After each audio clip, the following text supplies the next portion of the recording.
թե ժայռապատկերները, որ ասում են մի հզոր լուսարձակ է, որ լուսավորում է մեր հնագույն շրջանի պատմությունը, այդ է, որ հնարավորություն է տալիս խոսել հայ ազգի ծագման նախնական ժամանակաշրջանի մասին եւ այդ ժամանակաշրջանը կապել ժամանակակից տիպի ծագման, ժամանակակից տիպի մարդու ծագման ժամանակների հետ, ժամանակակից տիպի մարդու հետ։ Դա մեկը։ Երկրորդը լեզվի կարևորությունը, որովհետև մենք ազգը պիտի բնորոշենք, ինչպես նշեցի, այդ մի քանի պարամետրերով, դա գենոֆոնդն է, որով տարբեր ազգեր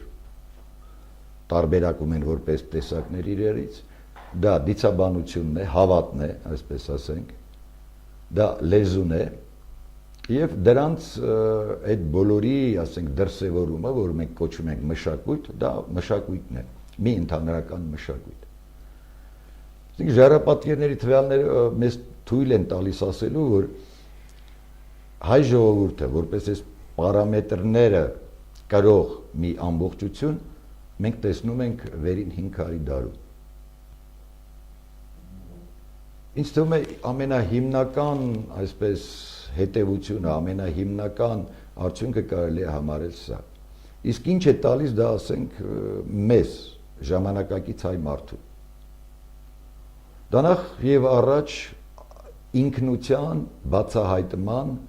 շատ կարևորագույն մի միջոց է։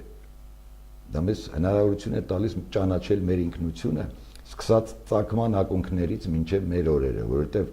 ինչպես ժայռապատկերային նշաններն են անընդհատ գործածվում մեր երկրում, մեր հայրենիքում, այնպես էլ մեր գենոֆոնդն է, մեր մշակույթը եւ մեր լեզուն, դրանք մեկը մյուսին ուղեկցելով, անխզելիորեն ներկայացված են այս երկար պատմական ժամանակաշրջանում։ 20-րդ դարի մեծ մտածողներից մեկը ասում էր, որ ով տիրապետում է ներկային, նա տիրապետում է անցյալին, ով տիրապետում է անցյալին, նա տիրապետում է ապագային։ Այս շատ խելոք միտքը մենք կարող ենք մեկնաբանել երկու ձևով։ Առաջինը քաղաքական տեսանկյունից, որ եթե այսօր դու տիրապետում ես, ներկային ես տիրապետում, ապա դա նշանակում է, որ դու քաղաքական, տնտեսական եւ մյուս առումներով ռազմական դու հզոր ես։ Եվ դու կարող ես տիրապետել անցյալին։ Ինչ է նշանակում տիրապետել անցյալին։ Անցյալին տիրապետել նշանակում է խմբագրել անցած պատմությունը, ներկայացնել մի նոր ձևով անցած պատմությունը, որը կարող է համապատասխանել այդ հզորի ապագա ծրագրերի։ Այսինքն պատմությունը դառնում է մի կարևոր ֆակտոր ապագայի ծրագրերի խմբագրման համար։ Եթե ապագայում դու ունես այսպիսի ծրագիր, իսկ դրա համար քեզ պետք է այսպիսի պատմություն անցյալի, ապա որպես հզոր դու կարող ես գնալ անցյալ, վերախմբագրել այդ պատմությունը համապատասխանել քո ծրագրերին։ Դա եթե տանք քաղաքական, ուրեմն այսպես մեկնաբանություն։ Բայց կարող ենք նաև ուրիշ մեկնաբանություն տալ, որովհետև այնուամենայնիվ նույնիսկ ասենք անհատը մեզնից շատերը երևի կլինի, որ եթե ոտքով երկար ճանապարհ ենք գնում, գիտենք ուր ենք գնում, նպատակը անդադ առաջ ենք նայում, բայց հաճախ նաև չգիտես ինչու, ինչ է տալիս դա մեզ, մենք հետել ենք նայում, մեկ-մեկ շրջվում հետ ենք նայում, թե որտեղից եկանք, մենք գիտենք ուր ենք գնում, ասենք ինչ որ լեռան գագաթ ենք բարձրանում, բայց ամեն մի ասենք մի 100 մետր հետո, 200 մետր հետո անպայմանորեն հետ ենք դառնում, շրջվում հետ ենք նայում, որտեղից եկանք։ Եվ այստեղ այդ զուգահեռը նույնն է, ինչ որ ասենք ազգի համար պատմությունը, ինչպես անվատի համար իր տոհմածառի պատմությունը։ Եթե մենք անցյալը չիմանանք այն ճանապարհը, որով մենք եկել ենք, մենք ապագայի խնդիրների համար կարող ենք շատ սխալ նպատակներ եւ շատ սխալ ծրագրեր կազմել։ Եվ այս առումով հենց ժայռապատկերները որպես ամենահնագույն մեր պատմության ամենահնագույն ու խոսուն ու ամբողջական վկաններ մեզ պիտի օգնեն, որպեսզի մենք կարողանանք այս անցյալ, ներկա, ապագա ճանապարհը ճշգրտելու, որոշակիացնելու եւ մեր ազգային նպատակները, մեր ազգային ծրագրերը իրագործելու համար։ Որովհետեւ ամենակաղաքականացված գիտությունը դա պատմությունն է ու շատ ազգեր կան, որոնք բողոքում են, թե իրենց պատմությունները կեղծվել են։ Իրականում երևի ամենակեղծված պատմությունը դա մեր պատմությունն է, բայց դա շատ հնուց է գալիս, ասենք նույնիսկ այն ակադական ժամանակներից, երբ որ պատմությունը վերաձևավորվում էր։ Ասենք Հովսեփիոս Փլավիոսը երբ որ գրում է հրեական հնախոսությունները, նա ասում է արդարացում որպես իրեն, թե ինչու է 5 տակարանի ուրեմն սյուժեններով ներկայացնում հրեաների պատմությունը։ Ասում է հույները այնքան են կեղծել մեր պատմությունը, որ ես չեմ կարողանում գտնել այդ հին ճշմարտությունները պատմական, դրա համար ստիպված ես դա շարադրում եմ 5 տակարանի ձևով։ Եվ այս բոլոր օրինակներում մենք տեսնում ենք, որ մենք քաղաքական ենթատեքստը, որը դրվում է դրա մեջ։ Ու այստեղից էլ հենց կարևորում է այդ խնդիրը։ Պիտի իմանալ այն ճշգրիտ պատմությունը, որը մենք ունեցել ենք։ Առավել եւս, եթե հաշվի առնենք, որ մեր պատմությունը ունի այնպիսի մի առանձնահատկություն, որ որևէ ազգի, որևէ ցեղի պատմության մեջ դա մենք չենք տեսնում, առավել եւս կարևորում է։ Եվ կարծում եմ այստեղ այն տեղը չի, որպեսզի ասենք, թե այս հայերը էլի մեծամտածան, ինքնագովերգություն եւ այլ եւ այլ։ Ոչ, որովհետեւ այդ նույն բանը ասում են օտար գիտնականները, օտար աղբյուրները եւ ասում են արդեն մի քանի հազար տարի։ Եվ պարզում է, որ այդ ամբողջ ինֆորմացիայի, այդ ամբողջ մտքերին միակ անտեղյակ մարդը եղել ենք մենք։ Նույնիսկ մեր միջնադարյան մեծերից, ասենք, Գրիգոր Տաթևացին առանձնացում է այսպես 10 կետեր է բերում, որպես աստվածաշնոր պարգևներ հայ ազգի։ Եվ այնտեղ նշում է այդ ամբողջ այդ բաները, ինչի մասին մենք խոսում ենք, որ մեր կենսատարածքը ուրեմն աստվածային է, լեզուն աստվածային է, գիրը աստվածային, այսինքն աստվածաշնոր է եւ մարդը ինքը աստվածաշնոր է։ Այնպես որ այստեղ դա ոչ մի ժամանակակից, ասենք, մտքի միջամտություն կամ արհեստական ինչ որ ձևակերպումներ չեն, այլ ունեն իրենց պատմական հիմքերը, որ նորից կրկնեմ, գալիս են առնվազն գրավոր շրջանի հենց ակունքներից։ Եթե մենք այսօր խոսենք, որ գրավոր մշակույթը գալիս է Շումերի Եգիպտոսի ժամանակներից, ապա գալիս է այդ պատկերացումները հենց այդ ժամանակներից։ Եթե մենք խոսենք, որ գրայի ծագման, ուրեմն ակունքները դա Սյունիքի ժայռապատկերներն են, ապա այդ պատկերացումները գալիս են հենց այդ ժամանակներից։ Եվ հենց դրանով կարևորում է ժայռապատկերների ուսումնասիրությունը։ Պարոն Մարտիրոսյան, խոսեցինք նաև Եդեմի մասին, մի փոքր ավելի մանրամասն։ Ինչ է Եդեմ ասվածը, որտեղ է գտնվել եւ ընդհանրապես բառը ինքը Եդեմը ոնց հասկանում եմ չթարգմանված բառ է, չէ՞։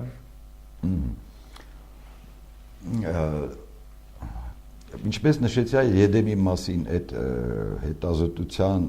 ամփոփումը, ամբողջացումը բերված է հայոց հնագույն պատմության էջեր աշխարհության մեջ եւ ինչի վրա է հիմնված։ Ընդհանրապես դեր ասենք քրիստոնեության վաղ ժամանակաշրջանից սկսած շատ հեղինակներ քրիստոնեական, ասենք, հայրեր, նաև աշխարհիկ գիտնականներ միջնադարյան միջև մեր օրերը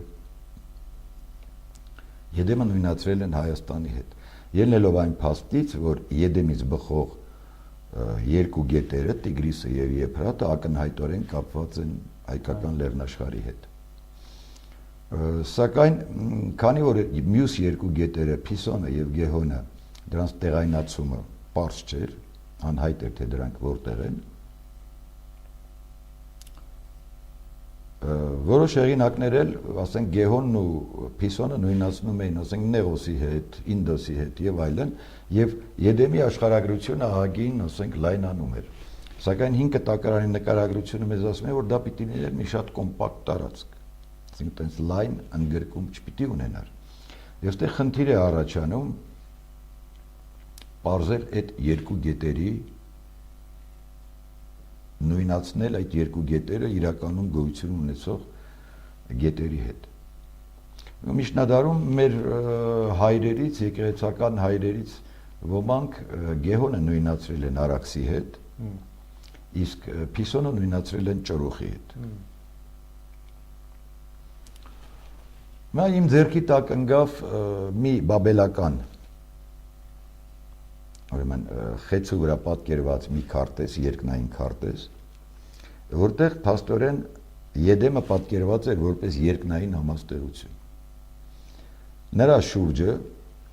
պատկերված էին 4 գետերը,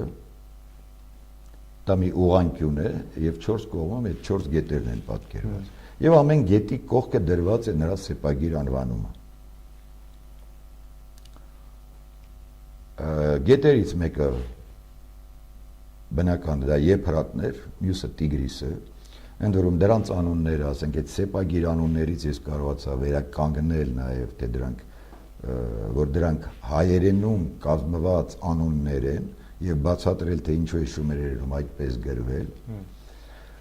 Եվ մյուս երկու գետերի անունները, ուրեմն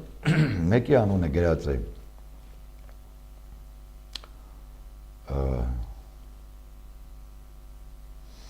այսպես կոչված շիտ,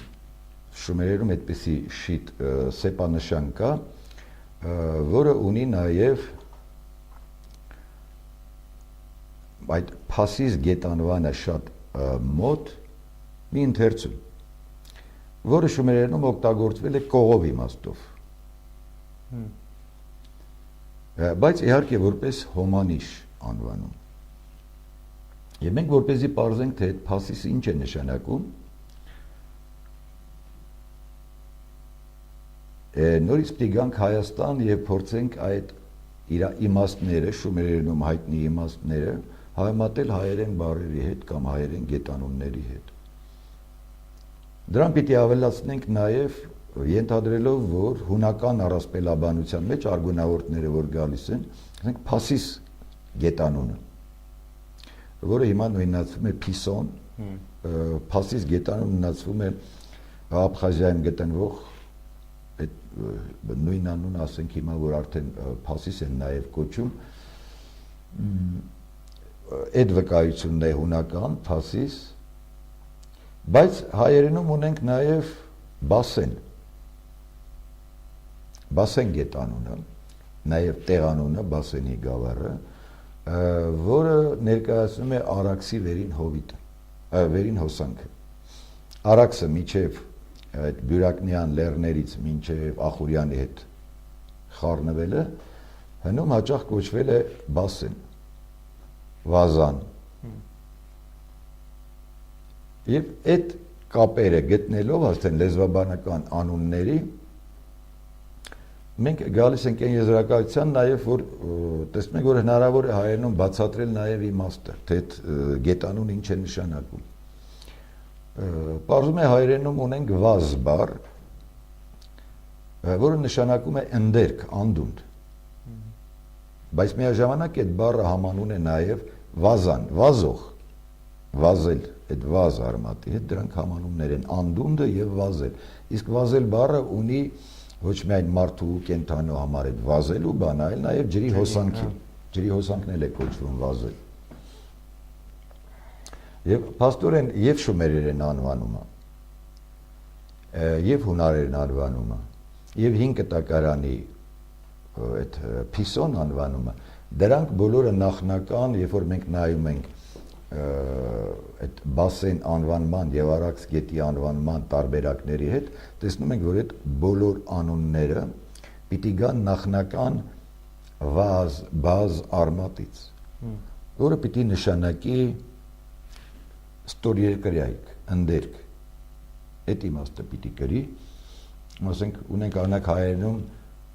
կարծեմ բազ, հենց բազ նշանակում է նկուղ, այսինքն ներքևի այդ գաղափարը, ընդերքի գաղափարն է, եւ վազը, որը ուրեմն վկայված է հենց էլի ընդերք անդունդ իմաստով,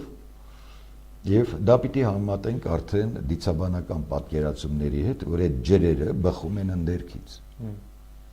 ինչպես հին շումերական այդ պատկերացումները, այնպես էլ հին կտակարանը, որ ասում է երկրից բխեց մի գետ, չէ, Եդեմի այգին ջրելու համար, հետո բաժանում է 4 գլուխների, հոսում դեպի աշխարհի 4 կողմերը։ Հիմա այդ դեպքում բասեն, այդ n-ը, էան, n, դա հոգնակի վերջածանց է հայերենում, արմատը մնում է բաս, վազ, եւ նշանակում է ընդերքի գետ փաստորեն, որտեղ գետը հնում, ասենք, երբ որ գրում էին պատկերագիր լինի, թե սեպագիր գրություն լինի, անպայման կողքը դնում էին ասպես կոչված ցուցիչ, դետերմինանտիվ։ Որ ցույց տա, որ այդ անվանումը դա հենց գետի անվանում է, այսինքն դնում էին գետի նշանը։ Հետո երբ որ գետ նշանը դնում ենք այդ արմատի կողքը, մենք պետք է հասկանանք, որ ընդերքի գետ։ Այսինքն այն նույն դիցաբանական պատկերացումներին համահունչ, որը կար այդ ժամանակներում։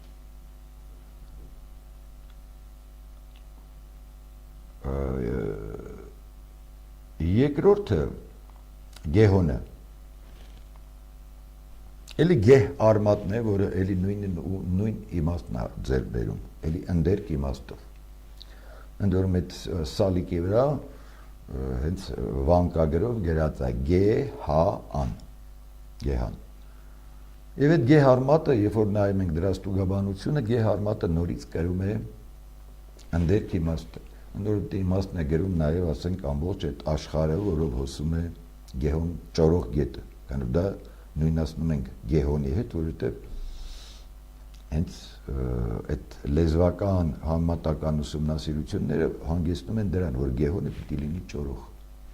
Եվ հենց ճորողի երկիրը, որի մեջով ինքը հոսում է գետը, այդ ամբողջ գետի ավազանը կոչվում է մեր 15 աշխարհներից մեկն է, մեծ հայքի, որը կոչվում է տայք։ Եվ հայերենում մենք ունենք տիկ եւ տայք, որ նշանակում է հենց խորխորատ, ընդերք, անդունդ։ Երբ որ նայում ես տայքի աշխարհագրությունը, 4 կողմերով, լեռներով շրջապատված, որի մեջով է ներ, երկար, խորը հովիտն է, որով հոսում է գեհոնը։ Այս նույնացումները արդեն մեզ թույլ են տալիս ասել, որ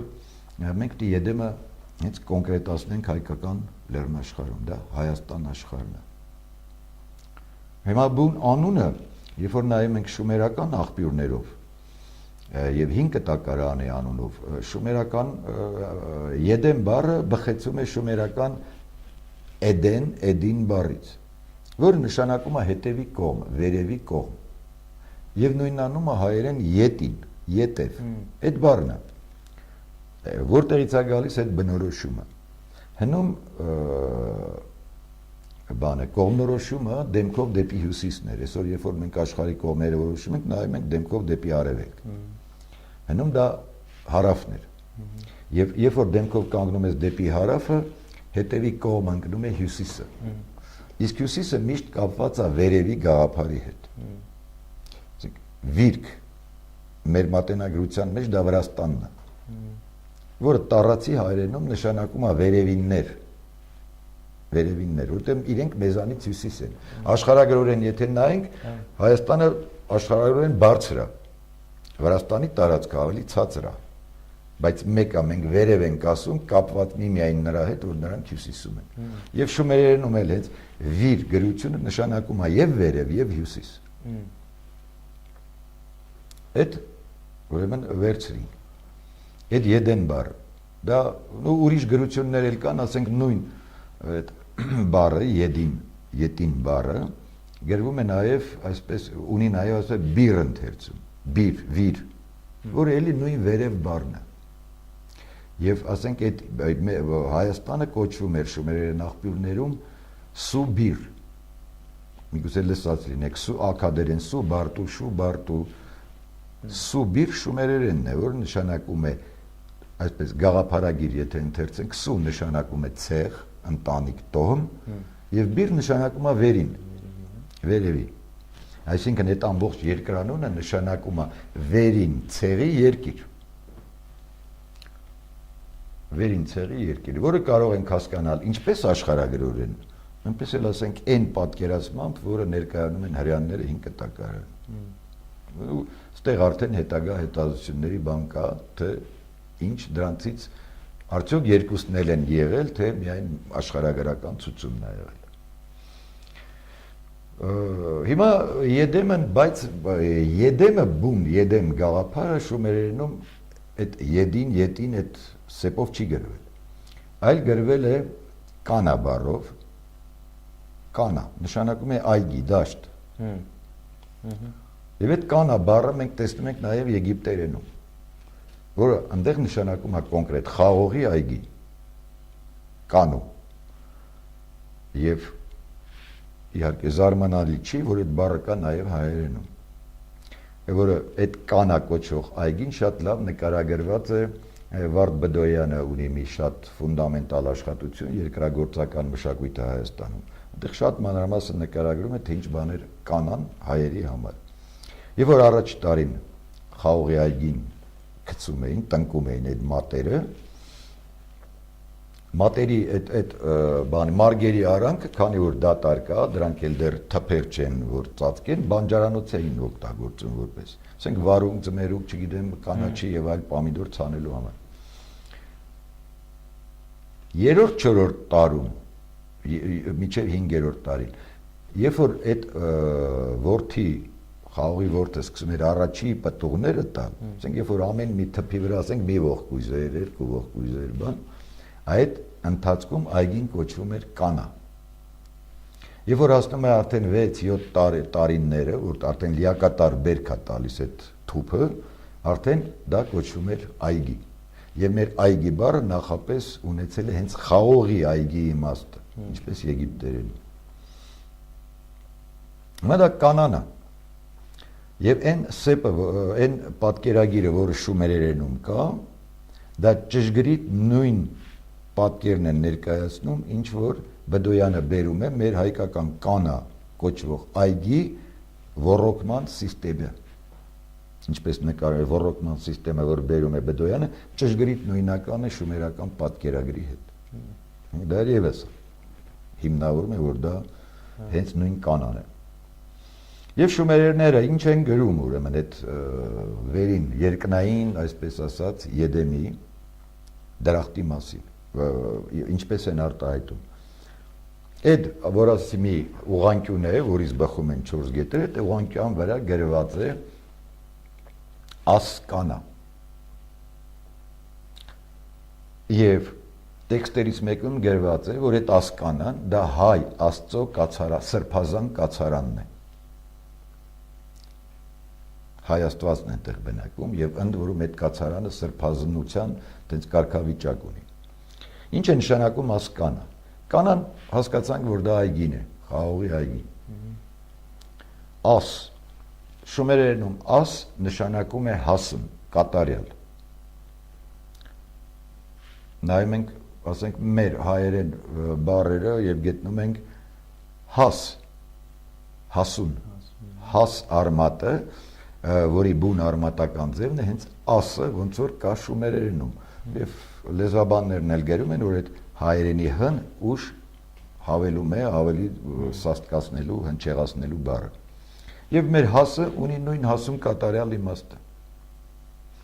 Այսինքն ասկանա նշանակում է տառացի կատարյալ այգի, հասուն այգի։ Եվ դա հենց եղել է Եդեմի անվանումը։ Իսկ դա մեզ ուր է բերում։ Բերում է բացատրելու մի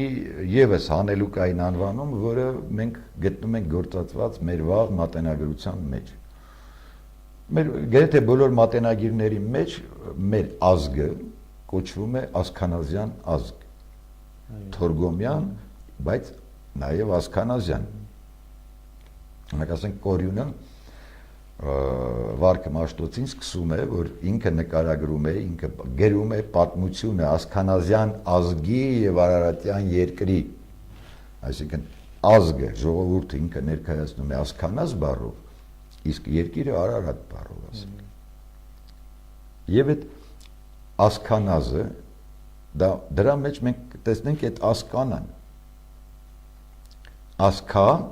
եւ ազ, չէ, մենք կարող ենք ասկան մենք տեսանք, որ ասկանան, դա ասկանը, դա բանն է, կատարյալ հասուն այգին է, այսինքն դրախտն է։ Ազն հայերեն, էլի բնիկ հայերեն արմատ է, որը նշանակում է ցեղ, սերունդ, զար։ Այսինքն այն մեր ինքնանվանումը, որ ունենք ասքանազյան ազգ, դա նշանակում է դրախտի ազգ, դրախտի զար, ասքանազը։ Եվ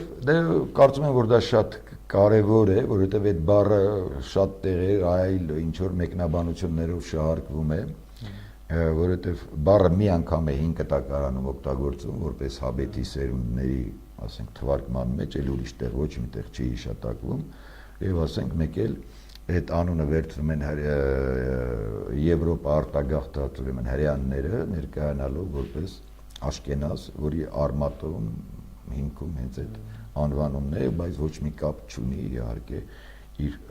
ասենք, բնիկ ստուգաբանման եւ այն անվանման հետ, այն իմաստի հետ, որի կրողները հայ ազգն են։ Ընդ որում մենք ասենք մեր այդ անվանումների մեջ շատ հետաքրքիր մի ձև է բերում նաեւ Երեմիա Մեղրեցին իր բառարանը, որ հայերը նաեւ կոչվել են գեղնիկ, գեղ արմատից, որը մենք էլի լիքը տեսնում ենք հայկական լեռնաշխարհի տարածքում մանավանդ Սյունիքում, որի ամենակենտրոնական ասենք աշխարհներից մեկը Գեղարքունիքն է, եւ այդ գեղարմատը շատ տարածված է Սյունիքում։ Այդպես որ Եդեմը դա հենց բուն հայկական լեռնաշխարհն է եւ իսկապես որտեղ առաջացել է ժամանակակից տիպի մարդը, թե ըստ դիցաբանական պատկերացումների, թե ըստ 5 տակարանի, թե ըստ շումերական աղբյուրների Եվ օրինակ 5 տակարանի բնութագրման մեջ ոնց է ասում է Աստված Եդեմի արևելյան կողմում տնկեց դրախտի այգին եւ այնտեղ բնակեցրեց Ադամին։ Հիմա երբ որ մենք նայում ենք ժամանակակից աշխարհագրության տեսանկյունից եւ Եդեմը մենք նույնացնում ենք հայկական լեռնաշխարհի հետ, ապա նրա արևելյան կողմը, որտեղ տնկվեց այդ այգին, դա էլի նորից պիտի լինի ժամանակակից այս հայկական հանրապետությունը Արցախի հետ միասին, որովհետև հայկական լեռնաշխարհի այսօր ոնց են կա արևելյան Հայաստան, արևմտյան Հայաստան, այսօրվա արևելյան այս Հայաստանը դա հենց այն դրախտի այգին է, որը հիշատակվում է 5 տակարանում, չէ, եւ որում իր սկզբնավորման օրից մինչև այսօր ապրում է հայ ժողովուրդը։ Եվ ասենք ամբողջ երկրագնդի վրա դժվար թե գտնվի նման մի ուրիշ ազգ, որը ասենք այս կամ այն չափի տեղաշարժի ենթարկված չլինի։ Իսկ ստեղ կարելի ասել մենք միլիմետրով էլ չենք տեղաշարժվել։ Ներքին այդ գաղթերը ժամանակակից այս վերջին մի քանի հարյուրամյակի դա հաշվի չառնելով իհարկե, բայց դա հենց այդտեղ է։ Եվ ինչու է դա ինչով է կարևոր, որովհետև մի քիչ առաջ երբ որ խոսում ենք ազգային հիշողության մասին, եթե այդ բանը չլիներ, որ այս մարդը իր տեղից մի միլիմետր չի շեղվել, ով որ ստեղեն սերունդը որ անդադ դուրս գնացողներ եղել են, բայց սերունդը միշտ եղել է, այդտեղ ներկան միշտ եղել է, եւ եթե դա չլիներ, այդ ազգային հիշողությունը կխզվեր։ Իսկ մենք այդ օրինակներով տեսնում ենք, որ չի խզվել հիշողությունը պահպանվել է, դա կարող է միայն մի դեպքում լինել, երբ որ այդ հիշողությունը կրող անընդհատ ապրել է այդ տարածքում։ Պարոն Մարտիրոսյան, մեր հարցազրույցի հետ անմիջական կապ չունեցող հարցը ուզում կամ ուղղակի քանի որ Եդեմից խոսեցինք, չեմ կարող չհարցնեմ Եդեմի առաջին բնակիչ աստվածների մասին, Ադամի ու Եվայի անունից, քանի որ վերցանեցինք Եդեմ անունը, հետաքրքիր կլիներ նաև վերցանել Ադամ ու Եվա անուններն էլ։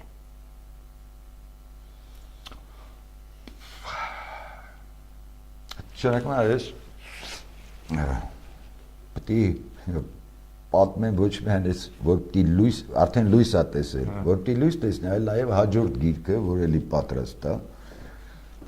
որտեղ այդ նյութերը ըստ բանի տենց փոքր շարված են դրա մեջ։ Նո դրա մասին ես խոսում եմ արդեն 1, 2, 3, 4-րդ գիրքում, որ էլի պատրաստ է եւ կոչվում է Հայ Աստվածը։ Ադամ, նո որպեսզի կարճ գանք, Ադամ բառը բառացի պիտի նշանակի ջրի տոհմ։ Ջրի տոհմ, ջրի սերունդ, ջրից սերված, ջրից ծնված։ 5 տակարան ներկայացնում է, թե Ադամը Աստված Ադամին արարեց կավից։ Բայց չոր կավից դու կարող ես ինչ-որ բան սարքել, չէ՞։ Չես կարող, դի անպայման ջուր լինի, չէ՞։ Ընդ որում ջրի քանակը ահագին պիտի լինի, որպեսզի դու կարող ես 80-ից 90%։ Պիտի ջուրը պիտի դու կավին խառնես, ցեղ սարքես, որ այդ ցեղից արցանիկ սարքես, հետո շունչ փչես, չէ՞։ Մոտենանք 5 տակարանի, ասեք թեկուզ այդ մոդելով։ Եվ այսօրվա ժամանակից մարդու մեջ ինչ ենք տեսնում, որ 70-80%-ը ջուր է։ Չէ՞, ըստ տարիքի ասենք փոքր հասակում նույնիսկ որ նորածինը մինչև 90% ջուր է։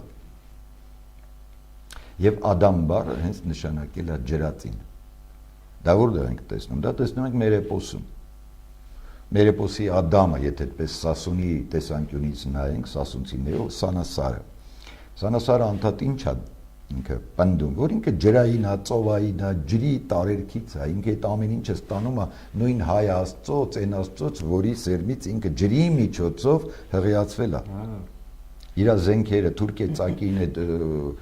Քուրկիկ Ջալալին ով է տալիս նույն Հայ Աստվածը ընդեր ինքը ջրի ծովի տակ է, չէ՞ իջնում։ Ով է ծովի տակ այդ ջրերում, Հայ Աստվածն է։ Իր հայրը ինքն է տալիս այդ ամբողջ զենքերը։ Եվ նույն այդ ջրային գաղափարը հիմա այդ դրանք հզոր գաղափարներ էին, հավատամքի տեսանկյունից շատ հզոր գաղափարներ էին, որ ամբողջ տարածաշրջանում տարածված էր, ինչպես ասենք այդ հավատը, կրոնը, այնպես էլ այդ պատկերացումները։ Եվ այդ ջրից ծնված այդ Ադամը դա մտնում է հենց 5 տակարան, որտեղ բոլորին հայտնի է, դա հետազոտողները վաղուց են ասել, որ 5 տակարանի սկզբնաղբյուրները միջագետքյան սեպագիր աղբյուրներն են։ Միջագետքյան սեպագիր աղբյուրները դա ունեն իրենց հիմքում հայկական հիմքեր։ Եվ այդտեղից ջրից ծագվելու, ծնվելու այդ գաղափարը։ Իսկ ջրից ծնվել դա նշանակում է Հայ Աստծուց ծնվել։ Եվ պատահական չէ, որ արդեն շումերական աղբյուրները մեր ասում են, որ մարդուն արարեց Հայ Աստվածը։ Ընդ որում մի տարբերակում ասում է, որ այն կավը, տես կավը որտեղից է գալիս, այն 5 տակարան, ասում է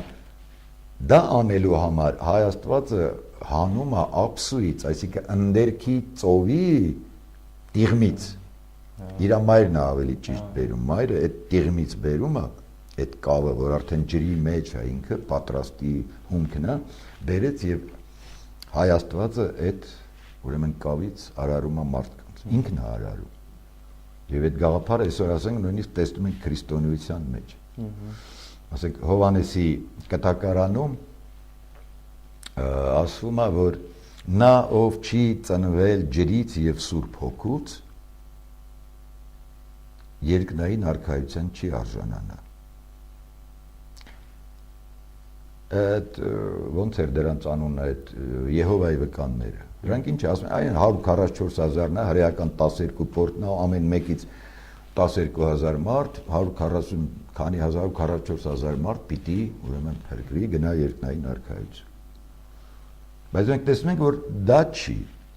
Այլ այդ ամբողջ պատմական հիմքը մեզ ասում է, որ եւ դա բանանում կրկնում է 5 կտակարանը, նոր կտակարանը Հովանեսի ավետարանը, որ նա ով չի ծնվել ջրից եւ Սուրբ Հոգուց երկնային արքայության չի արժանանա։ Ով է ջուրը։ Հայ Աստվածն է։ Ըստ իր այդ ավանդական, այդ անխզելի պատկերացման, ով է Սուրբ Հոգին։ Մենք մի քիչ առաջ տեսանք, որ Սուրբ Հոգին դա Մայր Աստվածուհին է։ Այդ համակարգում, որտեղ այդ երրյակն է Հայր, Սուրբ Հոգի, Որդի։ Այդ Սուրբ Հոգին դա Մայրն է, այն 5 պատկերացումների համաձայն։ Եվ ով որ հայից, հորից ու մորից չի ծնվել, որ է Հայ Աստվածը եւ նրա կինը, հիմա որ անունով դա կոչենք Անահիտ կկոչենք, թե ինչ կկոչենք, դա այսօր այս խնդրի շրջանակում կարևոր չի, այլ դա հայոց Մայր Աստվածը, նա երբեք երկնային արքայության չի արժանանա։ Քրիստոնեության մի, ասենք, բանը նա էր, որ նու վատ կողմ ասեմ, թե թերություն ասեմ, որ այդ հավատքի ազգային պատկանելիության խնդիրը վերացրեց։ Այսինքն այդ պատկերացումները, այդ հավատին կարող էր գալ ցանկացած էթնոսին պատկանող մարդ։ Բայց դες դրանով հանդերձ ինքը հիշողությունը պահել է։ Դարձիր քրիստոնյա, բայց երկնային արքայությանը դու չես արժանանալու, այլ նա, ով ծնվել է ջրից եւ Սուրբ Հոգուց։ Իսկ որպեսզի դա նրանց վրա էլ տարածվի, մկրտության ծեսին տրվեց մի այլ մեկնաբանության, որ նորից մկրտության ծեսը հին շատ հին բան ունի, ծագում ունի։ Այսինքն, օրինակ, քրիստոնյացած արաբը կարող է մկրտվել սուրբ ջրով եւ համարել, որ ինքը ծնվեց ջրից եւ Սուրբ Հոգուց։ Որտեղ այդ ջրից ծնվելը դա այն ջուրը, որ իրան բան են անում այդ մկրտության process-ը եւ Սուրբ Հոգին, որ ասենք նոր կտակարանը միշտ ներկայացնում է, որ այդ մկրտության, նո, ասենց ասած հովանավոր, ասեմ թե դա Սուրբ Հոգին է, վերածննդի այդ մկրտության միջոցով։ Բայց այնուամենայնիվ, այդ կտրուկ բանը Հովանեսի ավետարանը ասում է, եթե չես ծնվել Սուրբ Հոգուց եւ ջրից, երբեք երկնային արքայության չես արժանանա։ Դա Ադամը։ Ընդ որում այդտեղ շատ կարելի ասենք, էլի ընդլայնվել, գալ, հասնել միջև արիացի, արի ովքեր են դրանք, այդ արիացիները, որ ամբողջ աշխարհում շահարկվում է։ Այսօր միայն կարճ կասեմ, որ կրում է նույն իմաստը։ Այսինքն արիացի պիտի կոչվեն միայն նրանք, ովքեր ծնվել են ջրից։ Նույն ջրածին սանասարը եւ մյուս բաները, որ մի քիչ առաջ ասեցինք։ Դու Մայր Եվայի մասին մի քիչ դժվար է, տարբերակները որովհետև շատ են, ասենք մեկնաբանման տարբերակները շատ են, եւ այդ կողի պահը, որովհետև այդտեղ լուծելու խնդիր կա, ասենք երբ որ 5 կտակարանում գրում է, թե Աստված Ադամի կողից ստեղծեց Եվային, ասենք մի ծագումը վրայացի մի բան կա, շումերագետ կա, Կրամերը, որը գտել է, որ այստեղ տարընթերցման կամ իմաստային բաների խնդիրն է, որ այն տիսեպը, որի մասին մի քիչ առաջ խոսում ենք, նա ունի եւ կող իմաստ, կող, տի, մենք ինչ ենք ասում, տի, էստի, էնդի, էս կողմ, են կողմ, այսինքն դա կող եւ կողմ հասկացությունները իրար հետ կապված են, դա այդ տի կողմն է, նույն տին է, բայց հիմա ուրիշ իմ համանուններ են, եւ ունի կյանքի իմաստ, դա էլ ենք գտնում հայերեն, որովհետեւ տի մի այլ համանուն բառ ունենք հայերենում, տի, որ նշանակում է տարիք, հասակ, ժամանակ, կյանք։ Հիմա այդ Կրամերը հիմա վերա փորձում է վերաբացատրել այդ 5 կտակարանի այդ դրվագը, ասելով, որ քանի որ այս աղբյուրը շումերական է, եւ շումերական սեպագիր գրության մեջ այդ տին մենք կարող ենք հասկանալ ինչպես կող, այնպես էլ կյանք, ապա պիտի սենց հասկանանք, որ Աստված Ադամի կյանքից կտրեց եւ ստեղծեց Եվային, որտեղ ստեղ արդեն ինչ որտեղ իմաստավորվում է, որ կողից պարզապես դու չես ստեղծի ինչ որ մի բան, բայց եթե դու Ադամին արդեն կյանք ես տվել, դու կարող ես այդ կյանքից մի կտորը վերցնել, ստեղծել մի երկրորդ կյանք։ Այդտեղ արդեն տրամաբանական ինչ որ մի լուծում է ստանում, եւ կան էլի ուրիշ տարբերակներ, որոնք մի քիչ բարդեցնում են, ասենք, Եվայի ստույգ մեկնաբանման խնդիրը։ Դրա համար այսօր այդ հարցով ասենք սահմանափակվենք սրանով, երբ որ կլինի ավելի հավաստի ճշգրիտ մեկնաբանություն, այն ժամանակ կխոսենք դրա համար։ Պարոն Մարտիրոսյան, մենք ձեր համար պատրաստել ենք անձնական բնույթի բլից հարցաշար, ես ձեզ արագ 10-12 հարց տամ, դուք արագ պատասխանեք։ Ուրեմն առաջի հարցը. նկարագրեք ինքներդ ձեզ 3 բառով։ 3 բառով։ Շատ դժվար է 3 բառ։ Ամենայն դեպս իմ կյանքում մի քիչ երկարացնեմ, բայց այդ 3 բառը ասեմ, կլինի, չէ՞, այդպես։ Իմ այդ մոտենացում պատանեկան շրջանում փոքր երեխա ժամանակից իմ վրա մեծ ազդեցություն ա ունեցել իմ պապը։ Երբ որ ես երեխա էի, գյուղում ծնվել եմ այսօրվա Տաուշի մարզի, այսինքն Իջևանի, նախկին Իջևանի շրջանի Գանձակար գյուղում։ Երբ որ ինձ հարցնում էին գյուղը, մեծ գյուղ է ինքը, երբ որ գնում էի, հարցնում էին ում երեխան ես։ Ու պատասխանը էս էր, Քչալան Ծանդրանիկի թոռն եմ։ Մեր տոհմին Քաչալանց էին ասում։ Դեպետ ոչ մի Քաչալ չունեինք։ Պապս ա մեծ ազդեցություն ունեցել եւ պապս միշտ շատ այն փոքր տարիքից երեխեք են գնում էինք, ասենք, այգի միրգ, խակ միրգ գողանալու։ Հետո որ գնանք գետում լողանանք, այնտեղ ուտենք եւ այլն։ Իջևանցիների սիրած զբաղմունքն է, չէ՞։ Հա, երբ որ պապս իմանում էր, անդադ ինձ խրատ է բալես հարամ բանի հետ գործ չունես։ Ու դա մշտական ամեն քայլ, ամեն անգամ։ Ու իմ կյանքում տենց այդ բանը արդեն ձևավորվել է, հիմա եթե դա բերեմ 3 բառի, դա երևի պետք է լինի ազնվություն, արդարություն, հավատ։ Նկատի ունենալով այն հավատը, որ ես ունեի պապիս նկատմամբ եւ ընդհանրապես այն արժեքները, որոնք դու իսկապես գնահատում ես եւ քո վրա մեծ ազդեցություն են գործում, դա հավատն է։ Եվ այն երկու հիմքերը, որը մարդկային փոխհարաբերությունների մեջ միշտ առաջնային լինեն, ազնվությունը եւ արդարությունը։ Գյուղից որ ասացիք, մանավանդ Իջևանն է, ես բախտ ունեցել եմ իջևանցիների հետ շփվել, մանավանդ այդ տարիքավոր մարդկանց հետ, էլի։ Այդ իմաստասիրական այդ իրանց ողջ այդ բովանդակությունը, ըստ լուրջ, ասենք, գիտատար լուրջ աշխատություններ, առ ոչինչ են դա արստում, ասենք, այնպես 2-3 բառով կարող անես բան ասել, որ ուղղակի օրերով մտածես, էլի։ Այդուհանդերձ ոնց որ դուք կանխեցիք իմ հաջորդ հարցը, որ sense որն է ձեր կյանքի կարգախոսը։ Հա, երևի կարելի է հենց այդ նույն 3 բառով բնորոշել։ Ինչ խոսք կամ հաղորդագրություն եք փորձում ուղղել ձեր աշխատությունների միջոցով մարդկանց, ու մեր դեպքում երևի հայ մարդկանց առաջին հերթին։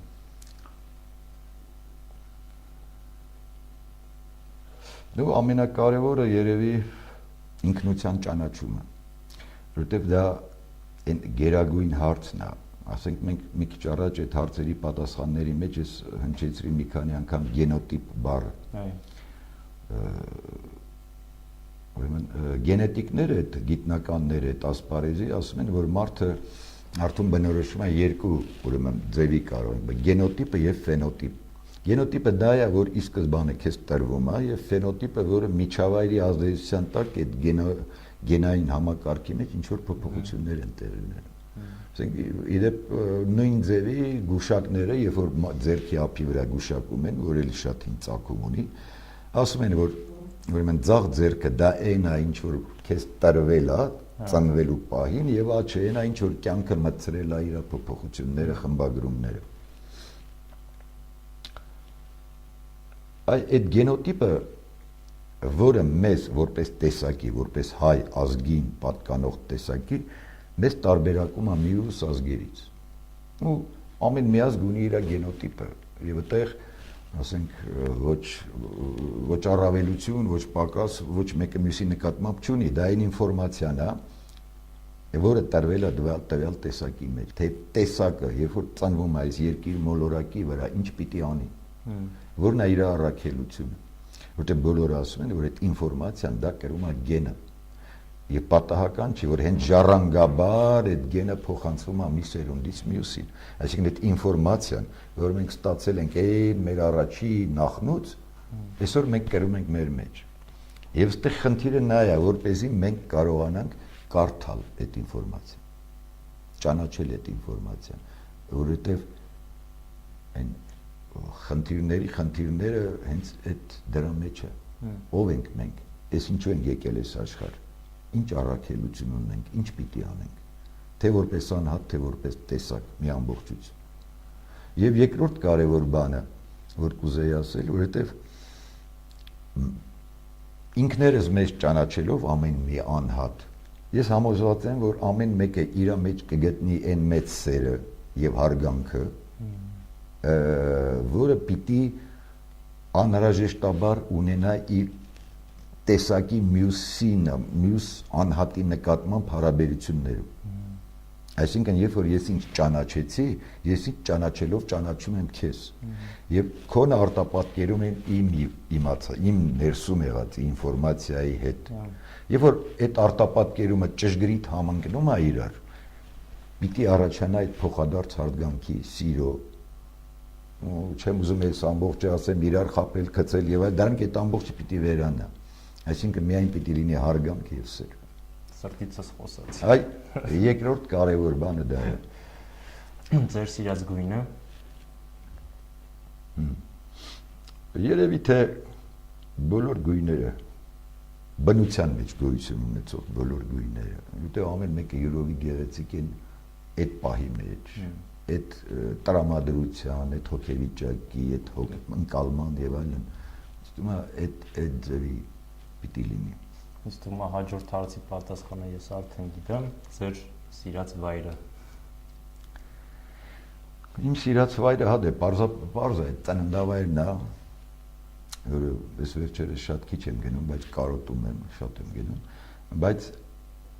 ավելի սիրում եմ լեռները, սարերը։ Երբ որ գնում եմ ծննդավայր անպայման գնում եմ լեռները ման գալ։ Միշտ սիրում եմ վերև այդ լեռները բարձրանալ վերև։ Որ լեռներից խոսացինք, հարցնեմ նաև ձեր սիրած տարվա եղանակը։ Այդ էլ է մի քիչ սուբյեկտիվ երևի, որովհետև տարի կա, որ ասենք ինձ դուր է եկել աշունը, տարի է եղել դուր է եկել գարունը, համառը։ Ես վերջերս շատ դուր չի գալիս ձմեռը։ Տենց։ Շատ լավ։ Ինչի համար եք զղջում ամեն շատ։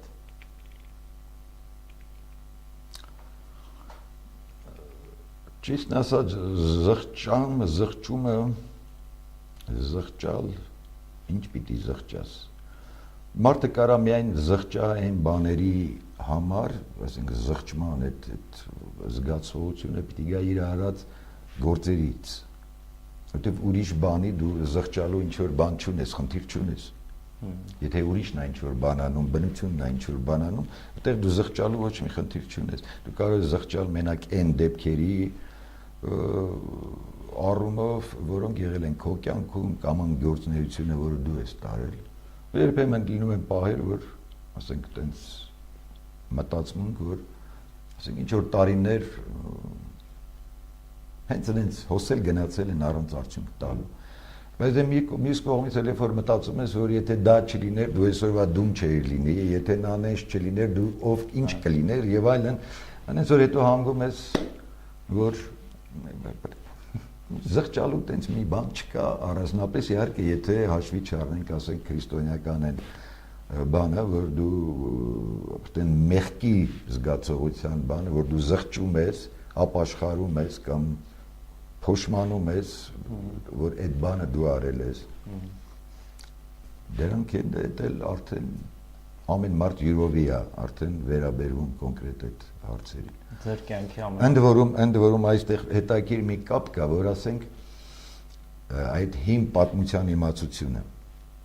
այս քրիստոնեական ապաշխարանքը ինչ է, հիմնական իրայությունը, որ մարդ երբ որ գիտակցում է իր կատարած մեղքը, գնում է ապաշխարության, խոստովանում է, չէ՞ մեղքը, ինչի համար, որտեղ մինչև այդ մեղքը անընդհատ իրան տանջում է այդ մեղքի զգացողությունը, ինքը չի կարողանում հանգիստ ապրել։ Երբ որ գնում է ապաշխարության, խոստովանում է, ապաշխարություն է ստանում, նրա մեջ կարծես մոռացվում է այդ մեղքի զգացողությունը։ Նա արդեն չի հիշում այդ մեղքը։ Ենթագիտակցորեն ինքը արդեն գիտի, որ այդ բանը ինքը էլ չի անի, բայց արդեն արածը իր հոգեվիճակի վրա այն ծանր նստվածքը չի տալիս, ոնց որ առաջ է, ինքը ազատվում է դրանից։ Եվ պատմության իմացությունը, այն հին ժամանակների պատմության, ընդհանրապես պատմության իմացությունը շատ նման է այս ապաշխարանքի process-ին անհատի։ Այն որ շատ հաճախ մենք ասում ենք պատմությունից դասեր քաղենք։ Այդ դա է։ Այսինքն մենք երբ որ գիտենք ճիշտ պատմությունը, մենք տեսնում ենք, որ որոշ տեղեր կան, որ ազգովի որպես տեսակ ապաշխարանքի խնդիրներ ունենք։ Այսինքն մենք պիտի այդ ապաշխարենք մեր մեղքերը, մենք գիտակցենք, ապաշխարենք, թողություն ստանանք, որպեսզի ազատվենք դրա ճնշումից։ Եվ այլևս չկրկնենք այդ սխալը, այդ մեղքը, որտեղ ոչ միայն անհատն է մեղք գործում, այլ նաև ազգն է մեղք գործում։ Առավել ևս եթե դա նայենք, ասենք կրոնական բանի մեջ, պատկերացումների մեջ։ Այդ մեղքի գիտակցումը շատ կարևոր է։ Իսկ պատմությունը իմանալ օգնում ազատվել այդ մեղքից։ Եվ վերջին հարցս, ինչպես կցանկանայիք, որ ձեզ հիշեն։ Ով հիշի։ Մարդիկ։ Ես ամենայն դեպս գիտեմ, որ ձեզ չէ, որպես դրանց զրուցենքեր հաստատ հիշելու են։ Չէ, իդեպ ես շատ ախոս չեմ, ասենք այդ ընկերական բաները մի քիչ եմ խոսում, բայց պրոստ ուզեի որ հիշեին, որ